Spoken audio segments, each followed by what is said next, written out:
Right now, the world economy stands at an alarming precipice. But would it surprise you to learn that the events of today are nothing new? Give me the next few minutes, and I'll show you that there are cycles to history that can not only allow you to see the future, but to make preparations for the very predictable outcomes. You're about to discover that huge financial gyrations, inflation, loss of personal freedom, and out-of-control government are all things that we have been warned about for centuries and are the direct consequences of the monetary system itself. In fact, most world history is determined by monetary history. So what lessons can we take from the past to help us navigate the perfect economic storm that awaits us?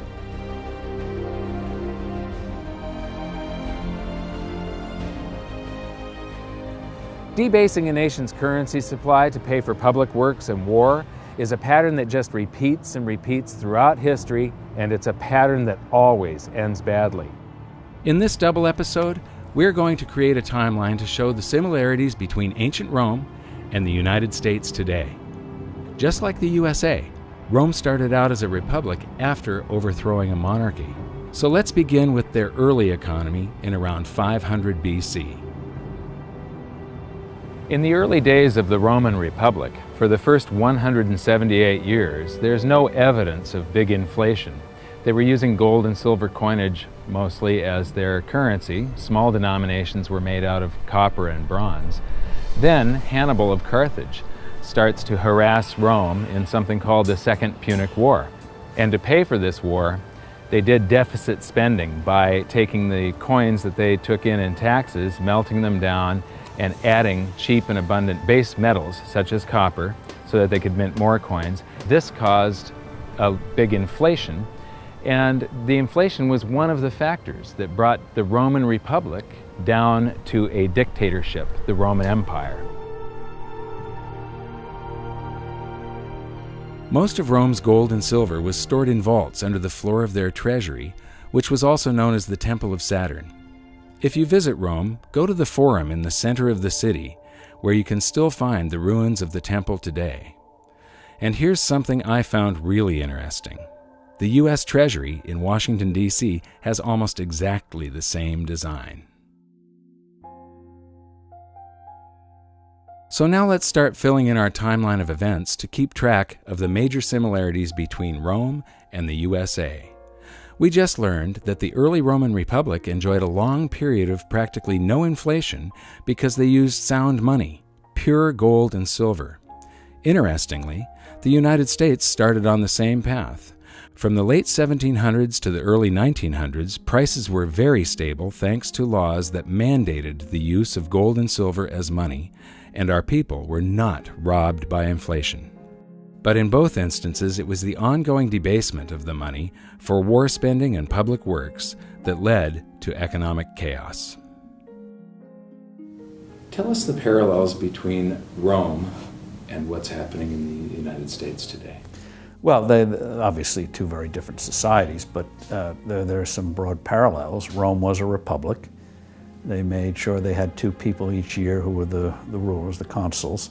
They always changed because the Romans were worried. They'd had a monarchy before, very unpopular. They overthrew it, so they didn't want anyone getting too many powers. What did in Rome? No surprise, excessive taxation and debasing the money. When you look at the coinage, it started out being an exact measure of copper for the sestertii and silver for the denarii, and by the time it was all over, worth absolutely nothing with perhaps a wash of silver to make it look like the original thing, which is exactly what we're doing now. So these patterns repeat themselves. They always repeat themselves. The Romans were the first culture to understand that a currency maintains its value because of its rarity. Julius Paulus once said, "This device, being officially promulgated, circulates and maintains its purchasing power not so much from its substance as from its quantity." Even still, the Romans never stopped churning out more currency, just like the USA today and the ancient Greeks before them. But in their race to debase, the Romans came up with some new twists of their own. The first of these twists was coin clipping. Whenever a Roman would enter a government building, they'd simply clip the edge off of their gold or silver coin. They would save up all of those clippings, melt them down, and mint more coins, expanding the currency supply. And when that wasn't enough, they developed the art of revaluation, where you just take a coin and you stamp a new value on it. You got 100! That's simple. The move away from precious metals to something less than precious metals, and the Roman Empire famously clipped their coins. This was a debasement of the currency. There wasn't a paper currency, but it was a debasement of the currency. In the US, there's a very interesting phenomenon going on where they're not clipping coins, but when you go to the supermarket, you find that the portions of the items at the supermarket on sale are shrinking. You know, the servings on various other consumer products are getting smaller and smaller, but this price is the same. So it's very similar to that old Roman coin clipping trick from 2,000 years ago. It's another form of currency debasement, but it's hidden through cardboard and marketing and fancy presentation, but the people are nevertheless having their currency debased. So why should you care about this? The quality of a society is directly proportional to the quality of its money. Stable money leads to stable prices, which leads to a stable society, whereas debasement of the currency leads to the demise of empires. The major reason for Rome's ongoing currency debasement was to pay for their ever-expanding empire and never-ending wars. The precious metals content of their coinage fell further and further until it had next to no connection with the pure gold and silver that had initially provided them with a stable economy. Cut to today, and we see the same pattern. Up until the outbreak of World War I, the United States had very high levels of precious metals in its coinage, and treasury notes were backed by gold at a 1-to-1 ratio. From there, the USA debased its currency more and more to pay for World War II, the Korean War, and then the Vietnam War, until finally the link between gold and the US dollar was severed completely. For those new to the series, let's revisit the pivotal event that has managed to sneak under the radar of modern historians as nothing more than a side note, even though it will have repercussions for generations to come. It was an unprecedented act of global debasement by a modern wannabe emperor that would make any Roman ruler hang his head in shame. Most people think that President Nixon's criminal activities were limited to wiretapping and spying on the competition. But his greatest crime came on August 15th, 1971, when he severed the last ties between the dollar and gold, when he ended the Bretton Woods system. I have directed Secretary Connally to suspend temporarily the convertibility of the dollar into gold or other reserve assets, except in amounts and conditions determined to be in the interest of monetary stability and in the best interest of the United States. The Bretton Woods system tied all of the world's currencies to gold through the US dollar. But instead of running out and hanging the guy when he took the world off of gold, the world just yawned and accepted that we were now on a fiat currency system, that we were now on this infinitely expanding system, that we no longer had money, we had currency. Money should be a fixed measure of value. It's like 5,280 feet in a mile, or 12 inches in a foot. I gave the example. Imagine trying to build a house, say 2,500 square feet. If the foot changed each day, it was 12 inches one day, 10 the next, 20 the next. Very hard to do if that's changing. Well, or the clock. I like, yeah, this. The 60 minutes an hour. Imagine if they floated the clock. So you had 60 minutes an hour one day, 30 the next, 90 the next. You'd soon have to have hedges, derivatives, futures to figure out how many hours you're working. You're baking a cake. I love this example. And it says bake the batter for 45 minutes. And then you have to figure out, is that inflation-adjusted minutes? Is it a California minute, a Nevada minute? Just makes life infinitely complicated. So when you have a fixed measure, when you go to the market, you assume if you're getting 16 ounces of liquid, it's 16, not 13, not 18. Just makes commerce, which is the source of wealth, people doing things with each other, infinitely easier. It is very odd that we've established a situation where what people do is scramble to borrow liabilities. Certainly, I guess, the most attractive liability in the world, or put a different way, the most attractive free trading lie on the planet is the US dollar. We joke in investment conferences it's the worst currency in the world, except all the others. If you're going to trade in a lie, it better be a liquid lie. What the United States dollar has going for it is the most liquid lie in the world. I mean, if you think about the advantage that we have now, yes, it's a horrible thing to do morally, but what we do is amazing. It's amazing that we can get away with this. We print a lie, a dream, on a piece of paper, and we ship it to Brazil, and they send us coffee. And we ship the same lie to Germany, and they send us a Mercedes. And we ship the same lie to Japan, and they ship us a stereo. It's actually a pretty cool deal. I mean, I feel bad about it in a sense, but it's grandly amusing in a sort of a cosmic sense.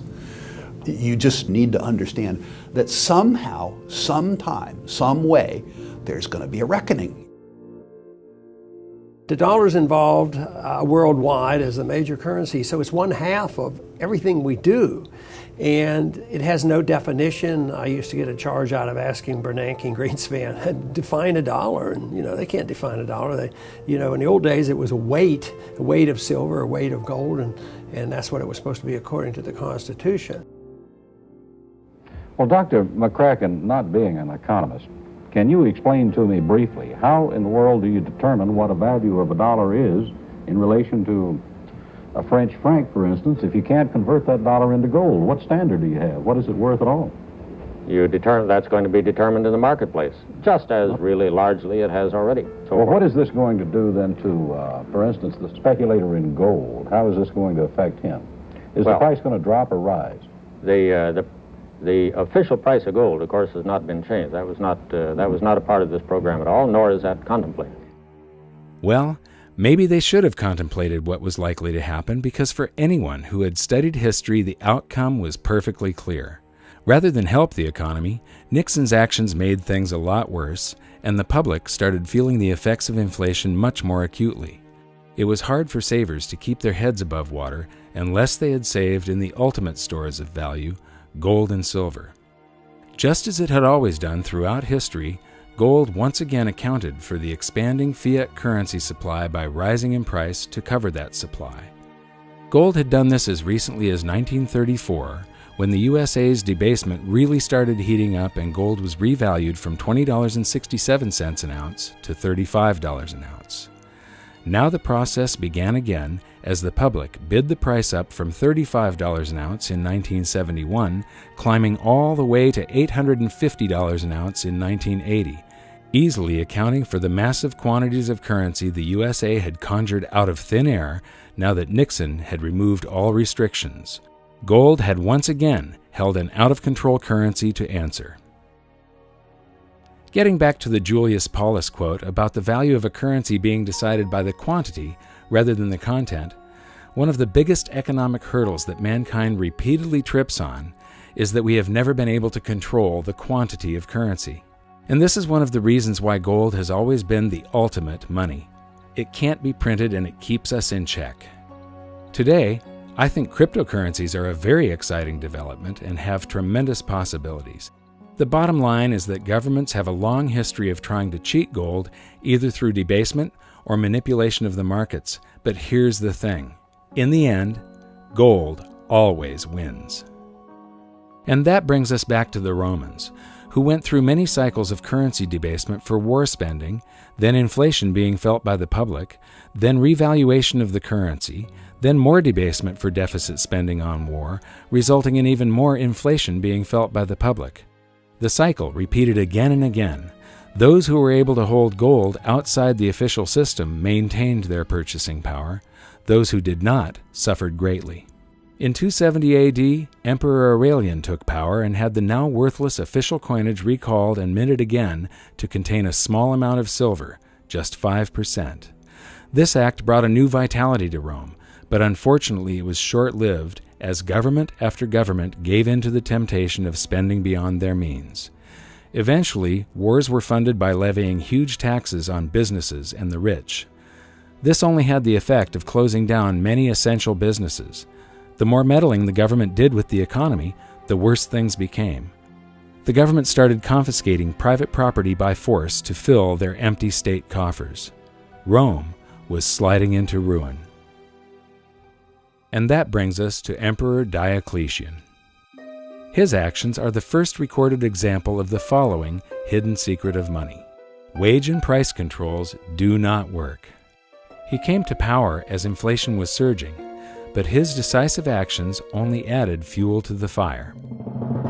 So because the economy was getting worse and worse, Diocletian created a whole bunch of great government solutions.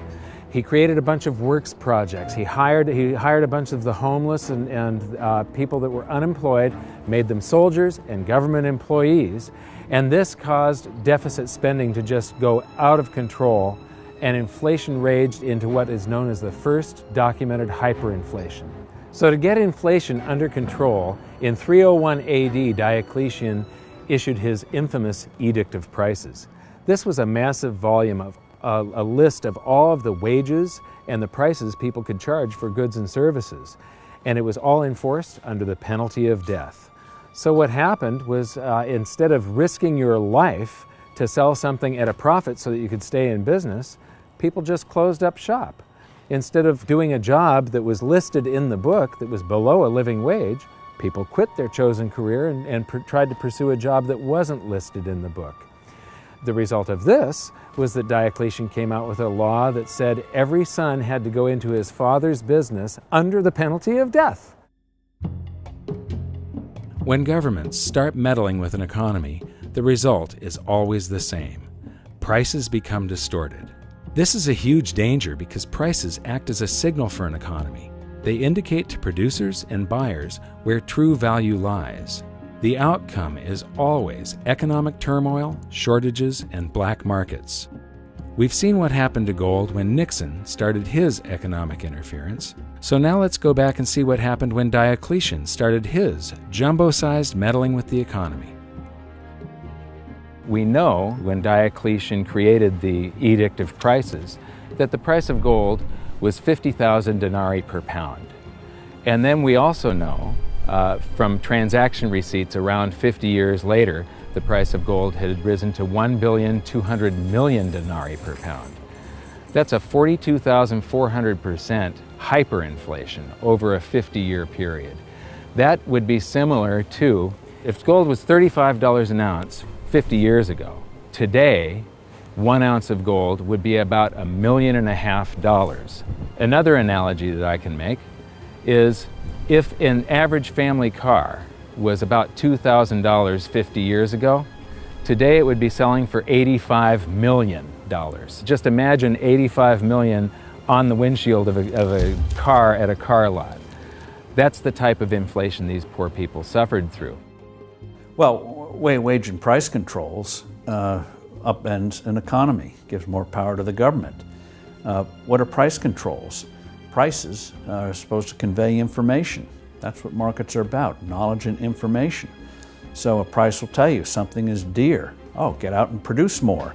The price is low. Maybe you're producing too many of it. So it's a way of conveyance of information. So you devote your efforts to something that people want, not what a bureaucrat dictates. So when governments trash the money and your prices, nominal prices are going up, the government response is, oh, they're greedy speculators or merchants or whatever, and so you say you can't charge as much. Well, what that means is you get a black market and you hurt the production of the thing.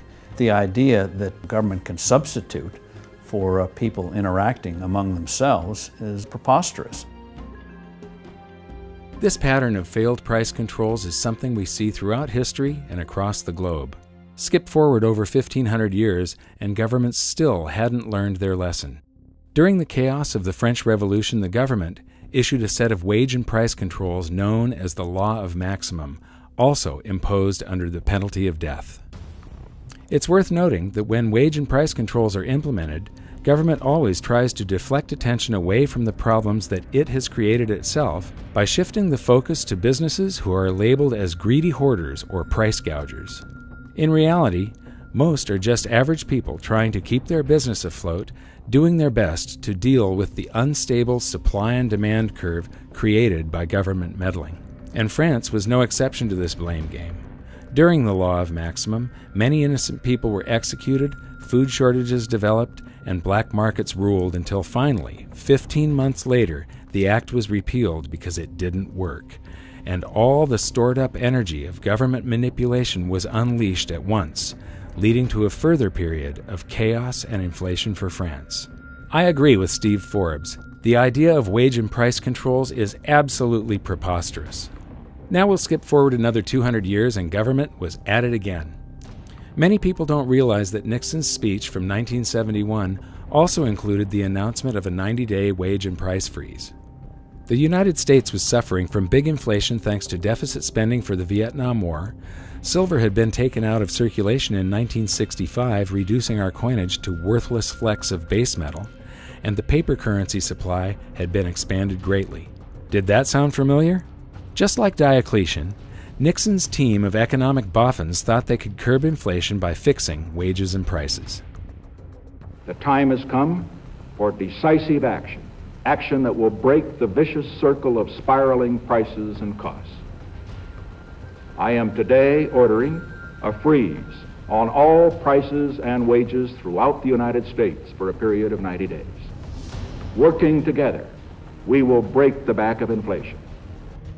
You'd think that these people would learn from history, but they don't. To get an idea of how out of touch the men with their hands on the economic levers were, listen to what Nixon's advisor had to say about the duration of the controls. Would it be your anticipation that it would take more than 90 days to break the back of inflation, as the President put it tonight, that there would have to be a further extension of an actual wage price freeze? I would not, no, I wouldn't. I don't think one can say that it will necessarily take longer. We're sailing to some extent in an uncharted sea here, but this, I think, is a reasonable estimate of the time that's going to be required.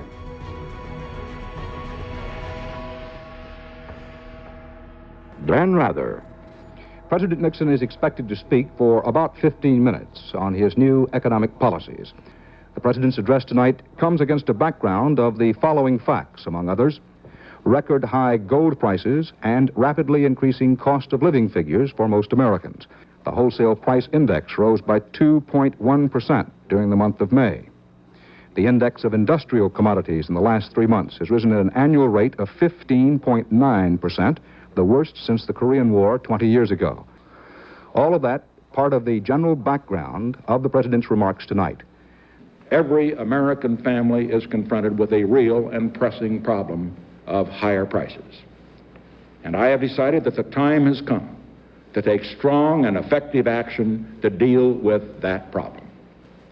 Effective immediately, therefore, I am ordering a freeze on prices. This freeze will hold prices at levels no higher than those charged during the first 8 days of June. It will cover all prices paid by consumers. What was Albert Einstein saying? What kind of an idiot would do the same thing over and over and expect different results each time? And it's the same pattern that's happened repeatedly, cycle after cycle after cycle after cycle for thousands of years. A country borrows itself into bankruptcy. It creates more money to try to pay its debt. Prices go up. People rebel. The whole system falls apart. And I'm scared about it. Countries collapse over this. They go to war about this kind of thing. Rebellion in the street, overthrows of government, the whole 9 yards. There is nothing to be gained from inflation and everything to lose, and we're going to lose everything.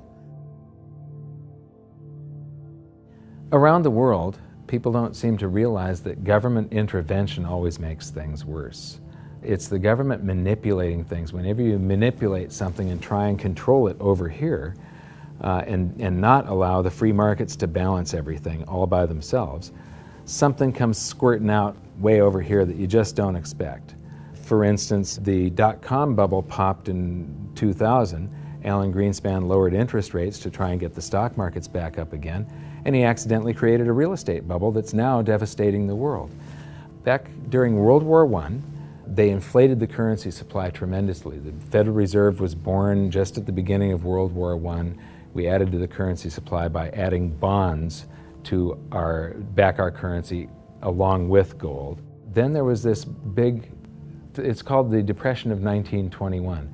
It's the single greatest deflation that the U.S. has ever seen. It's bigger than the Great Depression. The contraction of the currency supply was huge. The reason nobody knows about the Depression of 1921, they only know of the stock market crash of 29 and the Great Depression, is because the government did not rush in to save us. The Federal Reserve didn't try to suddenly lower interest rates down to zero.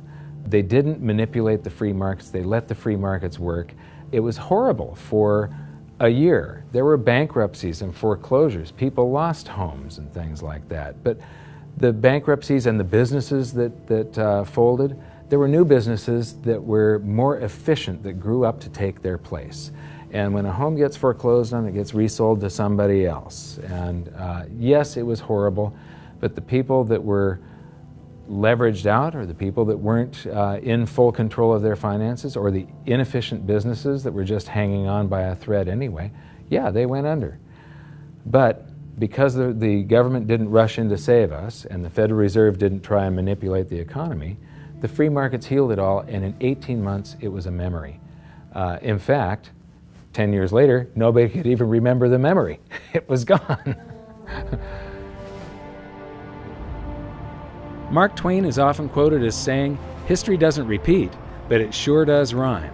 And as you've seen from this episode, that sure rings true. The wage and price controls, we will probably end up trying this in the United States sometime in the future. And you know, they tried it during Diocletian. It didn't work. It destroys the economy, and eventually they have to repeal the act. They tried it during the French Revolution. It didn't work. It ruins the economy, and they have to repeal it. Nixon tried it. It didn't work. It ruined the economy, and they had to repeal it. It's not going to work the next time they try it. This stuff just keeps on happening over and over and over again, and part of it is caused by the 4-year election cycle. All of the politicians are worried about what's going to happen on their watch, and they push all the problems forward to the next administration. They really don't care what's going to happen out in the future. They care what's happening, you know, how they're remembered. So I'm expecting this to happen in the United States sometime. Right now I'm expecting a deflation, but when we get to big inflation or hyperinflation, you can pretty much count on the fact that they're going to make the same stupid mistakes, because politicians do not read monetary history. This is just the beginning of the similarities between ancient Rome and the USA. In the next episode, we're going to focus on some more amazing events that are echoing throughout history to today. And we'll see what the future holds for the United States if we continue down the same path so many societies have gone before.